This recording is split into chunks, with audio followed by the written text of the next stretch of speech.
So in this video, I'm going to talk to you about framing your oxygen hour around productivity and creativity.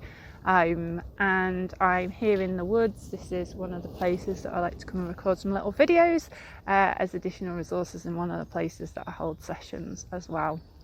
So the oxygen hour is a great space for boosting productivity and creativity. Now there's loads of evidence, as you will have heard about in the oxygen hour workshop, but much of this correlates with just the idea that our body becomes much more relaxed and we create much more positive kind of hormones when we're out in a natural space. So attention restoration theory allows us to reduce that stress, kind of the overwhelm that I've talked about in some of the other videos as well. So ultimately we can get in a most creative state when our body is relaxed, when our mind isn't busy, when we feel kind of comfortable as well. And so that's why well-being is such an important kind of an integral part of your business plan, really, because the more we're able to manage our well-being and kind of cope with stress and have effective strategies that enable us to keep as well as we can as often as we can, this is opening up great opportunities for creativity, innovation and productivity and focus as well. So these are essential things that we need in order for us to get the outcomes or to grow, whatever it is that you want to achieve in your business world. So one of the things I wanted to talk about, I guess, in this video is also about when you set that intention. So you've decided there's some things I need to do in order to have that productivity, that creative kind of state of mind and body. And so I'm going to use my oxygen hour to kind of reset in some way.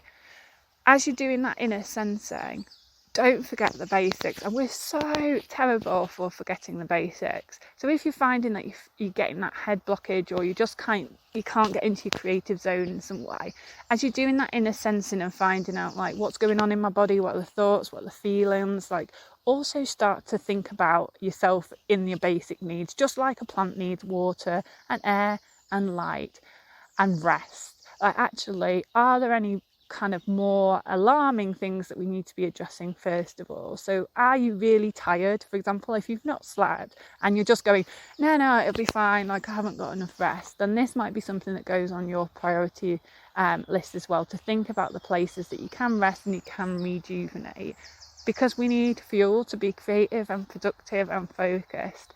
And so it's really important that we first check our initial kind of basic needs in terms of water and food and rest. You'll see from what I take out on my oxygen hours that I've always got some water with me, maybe a snack and things like that, and often my picnic blanket. So actually I'll just lay down and have a little bit of a micro rest now and again. But if you think about this in the bigger picture of your working world as well, this can be something that's really important. The curiosity here is a great resource. If you've been to any of my workshops, I think curiosity is pretty much a superpower when it comes to enhancing our well-being and being curious about how we can do that whole world in a new and curious light. What might you notice? So pick a theme when you go out into nature or go outdoors. So I love to find particular patterns.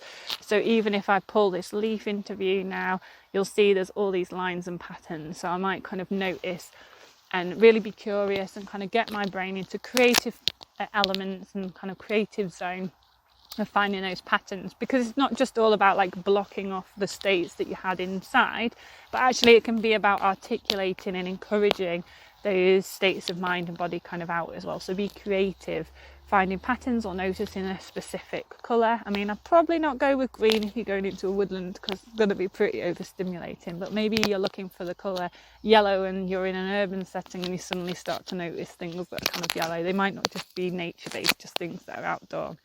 Another option is simply to take your notebook and then ask yourself a question like, what am I inspired by?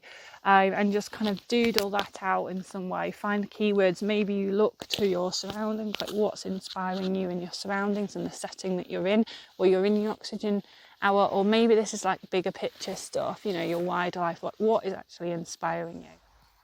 One thing that I would say is do remember to balance your doing time when you're out being kind of productive or creative in nature with actually that time for pause as well. So it is important to get that time to kind of switch off, to just notice, be still, just allow kind of your mind to just be in the present. And again, just sensing into those different kind of senses that we have: taste, touch, sight, smell, what we can hear, is a really good way of doing that. Particularly if you find that you can't do things like mindfulness very easily, or meditation in some way, like I'll literally just do a sense check kind of through and do inner and outer stuff as well to help me be in this kind of present. If you're feeling really brave, one of the things I like to do is just take my shoes and socks off and kind of get into the area that I'm in, have a little bit of pollen around. You'll see, obviously, I always take a towel out with me because I'm quite often getting soil between my toes. Yes, you might look a bit weird, but actually the benefits of it, of kind of getting yourself into the pause place, into the here and now, way out, way the looking weird.